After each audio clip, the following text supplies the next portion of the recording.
Hello friends, ये है D smart study classes. पिछले वीडियो में हमने बुद्धि परीक्षण के विभिन्न प्रकारों के बारे में डिस्कस किया और इस वीडियो में हम व्यक्तिगत बुद्धि परीक्षण के शाब्दिक अशाब्दिक परीक्षण कौन कौन से होते हैं उनके बारे में डिस्कस करेंगे। इस वीडियो में हमारी कॉम्पिटिशन एग्जाम से रिलेटेड परीक्षणों का अध्ययन किया जाएगा, सो ध्यान से देखिएगा। वीडियो को करते हैं स्टार्ट। तो भारत में बुद्धि परीक्षण की शुरुआत C.H. राइस के द्वारा की गई। और अगर बात की जाए कि भारत में सर्वाधिक बुद्धि परीक्षण किसके द्वारा की गई, तो वो थे डॉक्टर B.K. पासी के द्वारा। सबसे पहला शाब्दिक भाषात्मक परीक्षण उदय शंकर द्वारा निर्मित किया गया और सबसे पहला भारत में अशाब्दिक परीक्षण, जिसे क्रियात्मक परीक्षण भी कहते हैं, चंद्रमोहन भाटिया के द्वारा किया गया। भारत में निर्मित सर्वश्रेष्ठ और विश्वसनीय शाब्दिक परीक्षण तिवाड़ी और जलोटा का भाषात्मक परीक्षण तथा चंद्रमोहन भाटिया का क्रियात्मक परीक्षण माना जाता है। तो क्वेश्चन आ सकता है कि सबसे विश्वसनीय और सर्वश्रेष्ठ शाब्दिक परीक्षण कौन सा है? तिवाड़ी जलोटा का भाषात्मक परीक्षण और चंद्रमोहन भाटिया का क्रियात्मक परीक्षण। अब आपके दिमाग में क्वेश्चन आ रहा होगा कि शाब्दिक अशाब्दिक परीक्षण क्या क्या होते हैं, तो आप इसके लिए आप हमारी पुरानी वीडियो देख सकते हैं। अब सबसे व्यवहारिक और महत्वपूर्ण परीक्षण अलेक्जेंडर पासे लॉन्ग टेस्ट को माना जाता है। ऑल ओवर वर्ल्ड की अगर बात की जाए तो सबसे पहला क्रियात्मक परीक्षण सेंगुइन के द्वारा 1866 ईस्वी में किया गया था, जिसका नाम सेंगुइन कार्डबोर्ड परीक्षण रखा गया। यह अक्षम बालकों के लिए किया जाता था।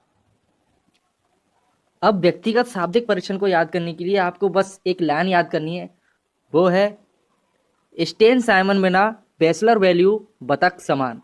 स्टेन से स्टैनफोर्ड हो जाएगा, बिना को अपन बिने ले लेंगे तो पहला हो जाएगा स्टैनफोर्ड विनय परीक्षण।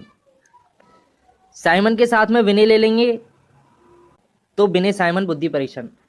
बैचलर वैल्यू से बैचलर वैल्यू बुद्धि परीक्षण और बतख से वर्ट का तर्क शक्ति परीक्षण हो जाएगा। अब इनका क्रमवार अध्ययन कर लेते हैं। तो पहला है अल्फ्रेड साइमन बुद्धि परीक्षण। इसको विनय साइमन बुद्धि परीक्षण भी कहते हैं। यह बुद्धि का प्रथम परीक्षण है। सबसे पहले विनय साइमन के द्वारा ही बुद्धि परीक्षण दिया गया था, 1905 में दिया गया था। और यह परीक्षण 3 से 15 वर्ष के बालकों के लिए है और इसमें बुद्धि का मापन मानसिक आयु के आधार पर किया जाता है। जैसे यदि एक बालक 5 वर्ष का है और 5 वर्ष के बालकों के लिए निर्धारित प्रश्न होते हैं, उन प्रश्नों के वह सही सही उत्तर दे देता है तो उसकी मानसिक आयु 5 वर्ष कहलाएगी। इस प्रकार मानसिक आयु ज्ञात हो जाती है और बुद्धि का परीक्षण ज्ञात कर लिया जाता है कि बालक मंद बुद्धि का है, साधारण बुद्धि का है या फिर तीव्र बुद्धि का है। अगला है स्टैनफोर्ड विनय परीक्षण। इस परीक्षण में पदों का चुनाव बालकों की उम्र को ध्यान में रखकर किया जाता है।